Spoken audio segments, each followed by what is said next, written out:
Assalamualaikum warahmatullahi wabarakatuh. Waalaikumsalam warahmatullahi wabarakatuh. Jamaah. Yeay. Oh jamaah. Yeay. Alhamdulillah. Alhamdulillahirabbil alamin. Allahumma sholli ala sayyidina Muhammad wa ala ali sayyidina Muhammad. Alhamdulillah jamaah, kita ketemu lagi di Islam itu indah. Boleh tepuk tangannya dong. Tepuk tangan dengan semangat, Masya Allah, tabarakallah. Senang ya ketemu di Islam itu indah ya. Senang ketemu sama guru-guru. Saya juga senang ketemu sama calon bidadari surga. Amin. Gimana para bidadari, hidupnya tenang semua? Alhamdulillah. Yang bikin hidup tenang apa sih? Yang bikin hidup tenang apa sih? Ketawa berarti. Yang bikin hidup tenang apa? Bersyukur. Bersyukur, oke. Yang di sebelah kanan saya datang dari mana? Oh keren. Yang sebelah kiri saya datang dari mana? Dua-duanya datang dari mana? Oke. Zaman sekarang hidup emang akhir-akhir ini bisa dibilang maaf ya serba sulit gitu ya. Serba dar-der-dor gitu ya kalau anak zaman sekarang bilang gitu ya. Ngerasa hidup gak tenang, ngerasa hidup kok gini-gini amat gitu ya. Makanya pagi ini mau kita bahas nih jamaah. Tema kita adalah ini rahasia hidup tenang di dunia yang dar-der-dor. Tepuk tangan dong. Oke, langsung aja deh ada tayangan nih. Benci jadi cinta. Kita lihat tayangannya, silakan. Benci-benci banget nanti jadi cinta ya. Suka dengar istilah seperti itu? Pernah? Baik, kita bahas. Tapi mengenai Rasulullah Shallallahu Alaihi Allahumma Wasallam. salli wa sallim wa barik alaih. Kalau Rasulullah bagaimana Ustadz Syam? Benci jadi cinta. Apakah ada pengalaman seperti itu? Silakan Ustadz Syam. Terima kasih Mas Soni, tabi guru kami Ustaz Maulana, Ustaz Bani, para alim ulama, para jamaah yang dimuliakan Allah Subhanahu wa taala. Al-Qur'an surah Al-Fath ayat 29. A'udzu billahi minasy syaithanir rajim. Allah. Muhammadur Rasulullah والذين معه أشداء على الكفار رحماء بينهم تراهم ركعا سجدا يبتغون فضلا من الله ورضوانا سيماهم في وجوههم من أثر السجود ذلك مثلهم في التوراة ومثلهم في الإنجيل كزرع أخرج شطأه فأزاره فاستغلظ فاستوى على سوقه يعجب الزراع ليغيظ بهم الكفار وعد الله الذين آمنوا وعملوا الصالحات منهم مغفرة وأجرا عظيما. اللهم ارحمنا بالقرآن. Rahasia hidup tenang, dar-der-dor di dunia yang pertama adalah membenci sewajarnya saja.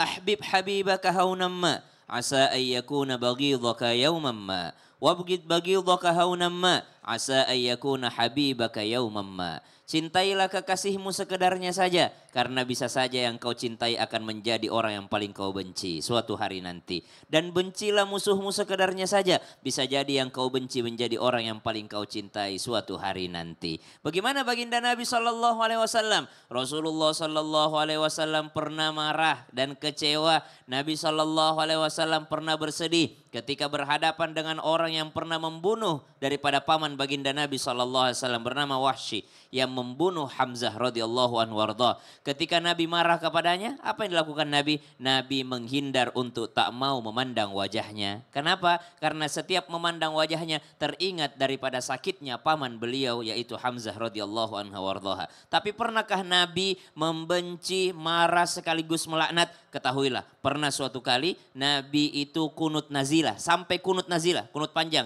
Kenapa? Disebabkan satu hal. Apa itu? Nabi pernah mendengar ada suatu kaum yang mau masuk Islam. Lalu Nabi mengutus 70 orang sahabat yang dari kalangan ulama, min ulama'is sahabat. Sesampainya di sana ternyata mereka cuma menjebak 70 orang ini, mereka bunuh semuanya. Maka Nabi marah, kecewa. Jadi Nabi pun pernah marah.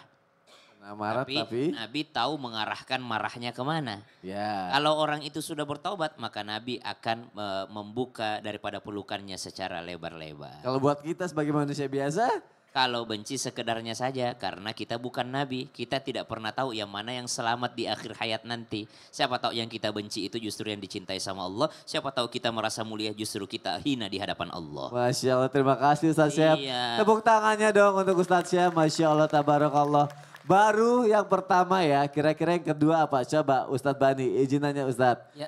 Benarkah rahasia hidup tenang yang kedua adalah hidup sederhana? Sederhana. Tapi kadang kalau kita sudah hidup sederhana dan kita berhasil mendapatkan sesuatu yang kita mau, ada rasa kayak pengen deh kita posting gitu kayak Sayang banget nih kalau iya, nggak diposting kayak, ya aku udah suka banget pengen aku posting aja gitu.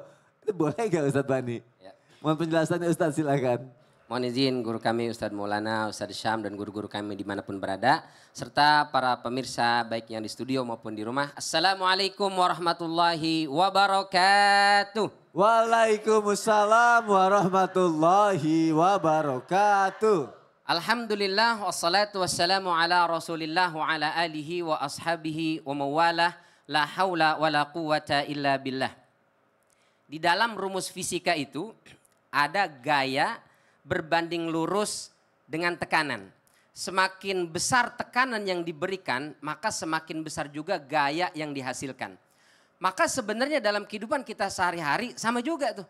Semakin besar, semakin banyak gaya yang kita cari dalam hidup ini, maka sebetulnya tekanan yang akan dihasilkan dalam hidup kita juga semakin besar. Artinya orang kalau kebanyakan gaya, hidupnya sebenarnya tertekan. Kira-kira bahagia nggak kalau tertekan, Bu? Enggak. Bahagia nggak kalau tertekan? Enggak. Maka jangan banyak gaya. Nah. Mohon maaf. Tanpa bermaksud menggurui. Jangan terlalu banyak gaya, jangan terlalu banyak flexing. Hiduplah sederhana. Kalau memang bisa, kita lakukan. Kalau tak bisa, bersabar. Kita mohon kepada Allah. Jangan memaksakan diri. Kalau memang mampu, jangan kita pamerkan. Wala tamshi fil ardi maraha. Innaka lan takhriqal arda wa lan tablughal jibala tula.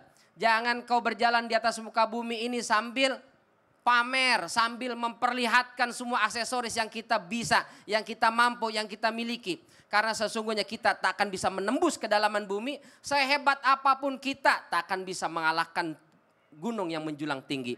Maka itu kata Allah, sederhanalah. Waqsid fi masyika waghdud min sautik. Jalanmu sederhana. Jangan jalan tuh. Ada jalan gitu, Bu? Ada. Kalau bertanya, Ustaz. Dia bukan mau bertanya, dia mau ngasih lihat yang di sini. Iya. Kericik gitu ya. Hiduplah sederhana. Kata Allah Subhanahu wa taala, "Ya bani Adam, khudhu zinatakum 'inda kulli masjid. Wa kulu washrabu wa la tusrifu innahu la yuhibbul musrifin." Dalam surat Al-A'raf ayat 31. Wahai anak keturunan Adam, pakailah pakaian yang terbaikmu ketika menuju rumah Allah Subhanahu wa taala. Jadi kita ini jangan pamer, jangan memperlihatkan aksesoris dunia yang kita miliki, hiduplah sederhana. Tapi kalau ibadah kepada Allah, pakai yang terbaik. Jangan kebalikan, kalau mau kondangan Masya Allah sampai 3 inci bedaknya. Tapi kalau ke rumah Allah, kalau beribadah menyembah Allah, pakainya daster yang udah rombeng-rombeng. Ya. Maka yang terakhir, boleh nggak Ustaz kalau kita memamerkan sesuatu, bukan memamerkan sih, kita dalam bentuk tahadus bin ni'mah. Kita bersyukur Ustaz, Masya Allah saya nabung bertahun-tahun supaya bisa ke tanah suci dan Alhamdulillah bisa umroh. Boleh nggak saya posting? Boleh. Dalam rangka untuk bersyukur kepada Allah Subhanahu wa taala, bukan dalam rangka sombong memamerkan nikmat itu. Masya Allah. Malah karena biasanya orang kalau ngeliat tuh jadi kayak termotivasi. Ih, pengen umroh deh, doanya dikencengin jadinya gitu ya. Berarti dalam gaya hidup sederhana aja ya. Tapi dalam mimpi, impian dan cita-cita jangan terlalu sederhana. Harus tinggi. Masya Allah. Terima kasih Ustadz Bani. Tepuk tangannya dong. Masya Allah, tabarakallah. Kira-kira apa lagi yang ketiga? Ustadz. Aku mau nanya, benar gak nih yang hidupnya tenang di dunia itu orang yang tidak mengumbar siapa dirimu di depan umum? Aja nutup puyi gaiko. Aka singena pitangi aga tapi gau. Nasaba aga pun ijelaskan riu tawe de dalam mengerti. Tuh setelah yang satu ini. Jamaah-jamaah alhamdulillah.